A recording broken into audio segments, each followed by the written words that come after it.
ಸಹನಾ ಅಡುಗೆ ಮನೆ ಯೂಟ್ಯೂಬ್ ಚಾನಲ್ಗೆ ಸ್ವಾಗತ. ಕಡಲೆಕಾಳು ಪಲ್ಯ ಮಾಡೋದು ಹೆಂಗಂತ ನೋಡೋಣ್ರಿ. ಕಡಲೆಕಾಳು ನೆನೆಸಿರೋವು, ಈರುಳ್ಳಿ, ಬೆಳ್ಳುಳ್ಳಿ, ಕೊತ್ತಂಬರಿ, ಕರಿಬೇವು, ಹಸಿರು ಮೆಣಸಿನ್ಕಾಯಿ, ಎಣ್ಣೆ ಬೇಕು. ಇವಾಗ ಒಂದು ಕುಕ್ಕರ್ ಇಟ್ಕೊಳ್ಳೋಣ. ಕುಕ್ಕರ್ ಇಟ್ಕೊಂಡ್ಬಿಟ್ಟು ಗ್ಯಾಸ್ ಆನ್ ಮಾಡ್ಕೊಳ್ಳೋಣ್ರಿ. ಕುಕ್ಕರ್ ಇಟ್ಟು ಇವಾಗ ಗ್ಯಾಸ್ ಆನ್ ಮಾಡಿಕೊಂಡು ಒಂದು ಸ್ವಲ್ಪ ಕುಕ್ಕರ್ ಕಾಯಬೇಕು. ಕಾದ ನಂತರ ಎಣ್ಣೆ ಹಾಕ್ಕೊಳ್ಳೋಣ. 1-2 ಸ್ಪೂನ್ ಎಣ್ಣೆ ಹಾಕ್ಕೊಳ್ಳಿ. 1-2 ಸ್ಪೂನ್ ಎಣ್ಣೆ ಹಾಕ್ಕೊಂಡು ಎಣ್ಣೆ ಸ್ವಲ್ಪ ಬಿಸಿ ಆಗಬೇಕು. ಎಣ್ಣೆ ಸ್ವಲ್ಪ ಬಿಸಿ ಆಗಬೇಕು. ಕಡಲೆಕಾಳು ಪಲ್ಯ ಮಾಡೋ ವಿಧಾನ ಇದು. ನೆನೆಸಿರೋವಂಥ ಕಡಲೆಕಾಳು ತುಂಬ ಟೇಸ್ಟಿಯಾಗಿರುತ್ತೆ. ಸ್ವಲ್ಪ ಎಣ್ಣೆ ಬಿಸಿ ಆಯಿತು. ಕಾಯ್ದ ನಂತರ ಈರುಳ್ಳಿ ಹಾಕ್ಕೊಳ್ಳೋಣ.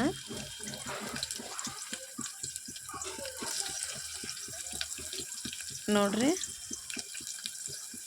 ಈರುಳ್ಳಿ ಹಾಕ್ಕೊಳ್ಳೋಣ. ಮತ್ತು ಬೆಳ್ಳುಳ್ಳಿ ಹಾಕ್ಕೊಳ್ಳೋಣ. ಸುಲಿದು ಕುಟ್ಟಿಟ್ಕೊಂಡಿರುವಂತಹ ಬೆಳ್ಳುಳ್ಳಿ ರೀ. ಕರಿಬೇವು ಹಾಕ್ಕೊಳ್ಳೋಣ.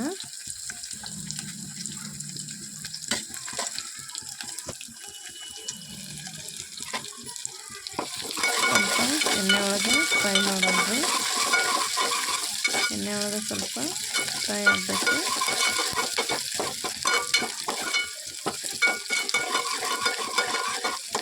ಈರುಳ್ಳಿ, ಬೆಳ್ಳುಳ್ಳಿ, ಕರಿಬೇವು ಸ್ವಲ್ಪ ಎಣ್ಣೆ ಒಳಗೆ ಫ್ರೈ ಆಗಬೇಕು. ನೋಡಿ, ಸ್ವಲ್ಪ ಬ್ರೌನ್ ಕಲರ್ ಬರೋವರೆಗೂ ಫ್ರೈ ಮಾಡ್ಕೋಬೇಕು. ಸ್ವಲ್ಪ ಫ್ರೈ ಆದ ನಂತರ ಇವಾಗ ಕಡಲೆಕಾಳು ಹಾಕ್ಕೊಳ್ಳೋಣ್ರಿ. ಇಟ್ಕೊಂಡಿರುವಂತಹ ಕಡಲೆಕಾಳು ಒಂದು ನಿಮಿಷ ಫ್ರೈ ಮಾಡ್ಕೊಳ್ಳೋಣ್ರಿ. ನೋಡ್ರಿ, ಈ ಥರ ಫ್ರೈ ಮಾಡ್ಕೋಬೇಕು. ಇವಾಗ 1 ನಿಮಿಷ ಫ್ರೈ ಆದ ನಂತರ 1 ಸ್ಪೂನ್ ಅರಿಶಿನ ಹಾಕ್ಕೊಳ್ಳೋಣ್ರಿ. 1 ಸ್ಪೂನ್ ಅರಿಶಿನ. ಅದಾದಮೇಲೆ 1 ಸ್ಪೂನ್ ಗುರಳ್ ಪುಡಿ ಅಂದರೆ ಹುಚ್ಚಳ ಪುಡಿ. 1 ಸ್ಪೂನ್ ಹುಚ್ಚಳ ಪುಡಿ ಹಾಕ್ಕೊಂಡು ರುಚಿಗೆ ತಕ್ಕಷ್ಟು ಉಪ್ಪು ಹಾಕ್ಕೊಳ್ಳೋಣ್ರಿ. ರುಚಿಗೆ ಎಷ್ಟು ಬೇಕೋ ಅಷ್ಟು ಉಪ್ಪು ಹಾಕ್ಕೊಳ್ಳೋಣ. 1 ಸ್ಪೂನ್ ಬೆಲ್ಲ ಹಾಕ್ಕೊಳ್ಳೋಣ್ರಿ. 1 ಸ್ಪೂನ್ ಬೆಲ್ಲ ಹಾಕ್ಕೊಳ್ಳೋಣ. ಎಲ್ಲ ಹಾಕ್ಕೊಂಡ್ಬಿಟ್ಟು ಸ್ವಲ್ಪ ಮಿಕ್ಸ್ ಮಾಡ್ಬೇಕ್ರಿ. ನೋಡಿರಿ, ಈ ಥರ ಮಿಕ್ಸ್ ಮಾಡ್ಕೋಬೇಕು. 1-2 ನಿಮಿಷ ಕಡಲೆಕಾಳನ್ನು ಮಿಕ್ಸ್ ಮಾಡಿಕೊಂಡು ಇವಾಗ ಹಸಿರು ಮೆಣಸಿನ್ಕಾಯಿ ಇಟ್ಟಿದ್ನೆಲ್ಲ ಅದನ್ನ ಮಿಕ್ಸರ್ ಹಾಕ್ಕೊಂಡಿದ್ದೀನಿ. ಅದನ್ನು ಹಸಿರು ಮೆಣಸಿನ್ಕಾಯಿನ ಇವಾಗ ಸ್ವಲ್ಪ ಕುಕ್ಕರ್ಗೆ ಹಾಕ್ಕೊಳ್ಳೋಣ ಪಲ್ಯಕ್ಕೆ. ಅದಾದ ನಂತರ ಕೊತ್ತಂಬರಿ ಹಾಕ್ಕೊಳ್ಳೋಣ. ಕೊತ್ತಂಬರಿ ಸೊಪ್ಪು ಹಾಕ್ಕೊಳ್ಳೋಣ. ನೋಡಿ, ಈ ಥರ ಕೊತ್ತಂಬರಿ ಸೊಪ್ಪು ಹಾಕ್ಕೊಳ್ಳೋಣ. ಕೊತ್ತಂಬರಿ ಸೊಪ್ಪು ಹಾಕ್ಕೊಂಡ ನಂತರ ಸ್ವಲ್ಪ ನೀರು ಹಾಕ್ಕೊಳ್ಳೋಣ. ಅದೇ ಮೆಣಸಿನ್ಕಾಯಿ ಮಿಕ್ಸರ್ ಒಳಗೆ ಹಾಕಿದ್ವಲ್ಲ ಅದರಲ್ಲೇ ಸ್ವಲ್ಪ ಬಿಟ್ಟು ನೀರು ಹಾಕ್ಕೊಳ್ಳೋಣ. ನೋಡಿ, ಈ ಥರ ಕಾಣಿಸ್ತಿದೆಯಲ್ಲ. ಇವಾಗ ಕುಕ್ಕರ್ ಲಿಫ್ಟು ಕ್ಲೋಸ್ ಮಾಡಿಬಿಡೋಣ. ಕುಕ್ಕರ್ ಮುಚ್ಚಿಟ್ಟು ನೋಡಿ, ಕುಕ್ಕರ್ ಮುಚ್ಚಿಡೋಣ. ಮುಚ್ಚಿಟ್ಟು ಒಂದು 3-4 ವಿಸಿಲ್ ಆಗೋವರೆಗೂ ವೆಯ್ಟ್ ಮಾಡೋಣ. ಒಂದು 3-4 ವಿಸಿಲ್ ಆಗಬೇಕ್ರಿ. ಕಡಲೆಕಾಳು ಪಲ್ಯ ತುಂಬ ಚೆನ್ನಾಗಿರುತ್ತೆ. ಮಾಡಿ ನೋಡಿ, ಸಿಂಪಲ್ ಆಗಿರೋದು.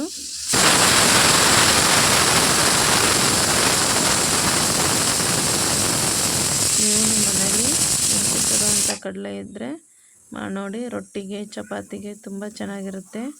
ತುಂಬ ಟೇಸ್ಟಿಯಾಗಿರುತ್ತೆ. 3-4 ವಿಸಿಲ್ ಆಗಬೇಕ್ರಿ.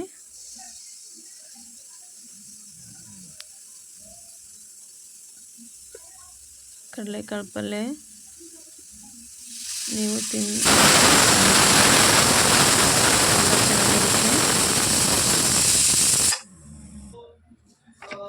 ನೋಡಿರಿ 3-4 ವಿಸಲ್ ಆದ ನಂತರ ಇವಾಗ ಕುಕ್ಕರ್ ಮುಚ್ಚಳ ಓಪನ್ ಮಾಡೋಣ. ನೋಡಿರಿ ಕುಕ್ಕರ್ ಮುಚ್ಚಳ ಓಪನ್ ಮಾಡಿದ ನಂತರ ಹೆಂಗೆ ಬಂದೈತೆ ನೋಡಿರಿ. ಈ ಕಡಲೆಕಾಳು ಪಲ್ಯ ನಿಮ್ಗೆ ಇಷ್ಟ ಆಗಿದ್ದೆ ಲೈಕ್ ಮಾಡಿ, ಶೇರ್ ಮಾಡಿ, ಸಬ್ಸ್ಕ್ರೈಬ್ ಮಾಡಿ. ಲೈಕ್ ಮಾಡೋದನ್ನು, ಶೇರ್ ಮಾಡೋದನ್ನು, ಸಬ್ಸ್ಕ್ರೈಬ್ ಮಾಡೋದನ್ನು ಮರಿಬೇಡಿ. ನೀವು ನಿಮ್ಮ ಮನೇಲಿ ಈ ಥರ ಕಡಲೆಕಾಳು ಪಲ್ಯ ಮಾಡ್ಕೊಂಡು ತಿನ್ನಿ. ಸಹನಾ ಅಡುಗೆ ಮನೆ ಚಾನಲ್ಗೆ ಸಬ್ಸ್ಕ್ರೈಬ್ ಮಾಡಿ.